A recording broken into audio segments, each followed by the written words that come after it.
Grabe yung nangyaring pagbaha sa Cebu. Nalubog ang Cebu. Marami pong namatay. Kawawa ang ating mga kababayang Pilipino sa probinsya po ng Cebu. Nakakaawa po.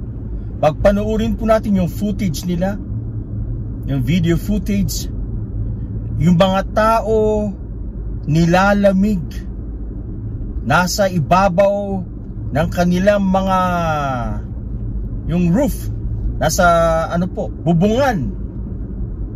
Kawawa sila.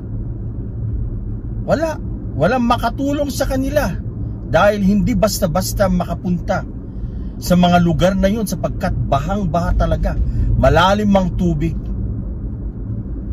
Magagalit ka talaga dito, lalo na po sa mga kurakot at mga mukhang pera na nasa gobyerno. Kasama na dyan yung mga nasa minahan, yung pong nasa mining industry dyan po sa Cebu. Mga kababayan, galing pala sa Cebu yun pong white sand na tabon nila dyan sa Manila Bay para maging white na parang Boracay. Ang dolomite sand, mga kababayan.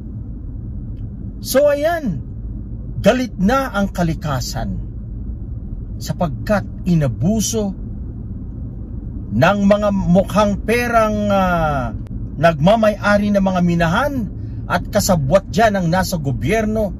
Panahon pa yan ni Digong Duterte, mga kababayan.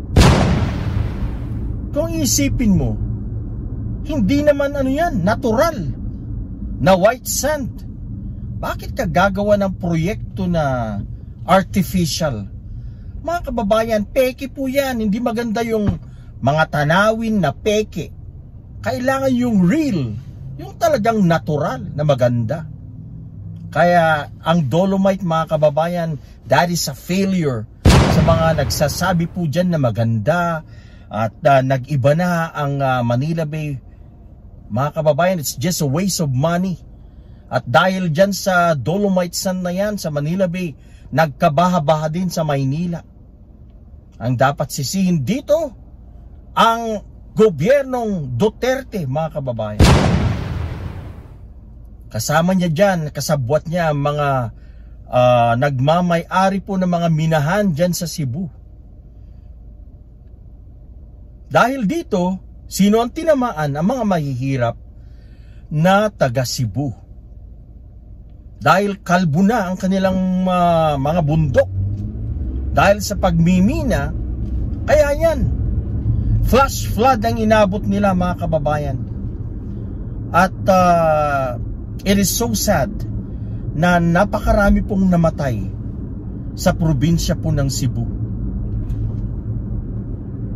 Alam nyo, tama si the late DENR Secretary Gina Lopez.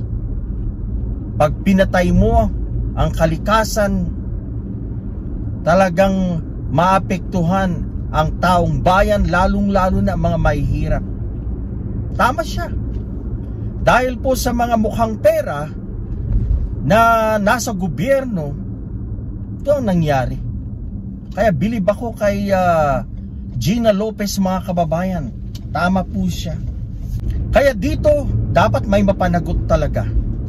Galit na rin ang Governor of Cebu na kahit kaalyado pa ni Digong, it looks like na hindi niya po ito palalampasin kahit na magkaalyado po sila ng mga Duterte.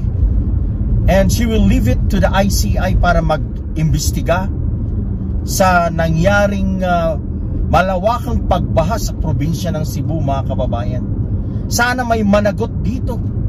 Lahat ng mga kurakot, lahat ng mga opisyal ng gobyerno na nalilink sa mga illegal, dapat po makasuhan at makulong yung mga yan. Hindi po enough na kasuhan lang, dapat may makulong, may masampulan para maniniwala ang taong bayan kung talagang seryoso ang gobyerno po natin. dapat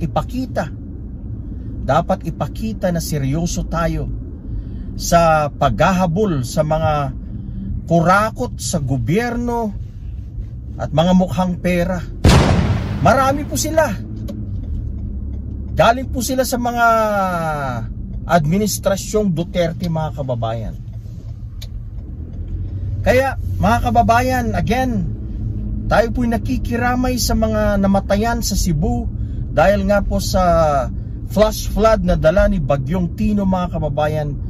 Condolence po sa inyong lahat at sana po'y makabangon ang Cebu at sana po'y mabigyan po ng solusyon itong kalukuhan ito na ginagawa po ng nasa gobyerno. Alright mga kababayan, ito lang po muna ngayon. Marami pong salamat sa panunood.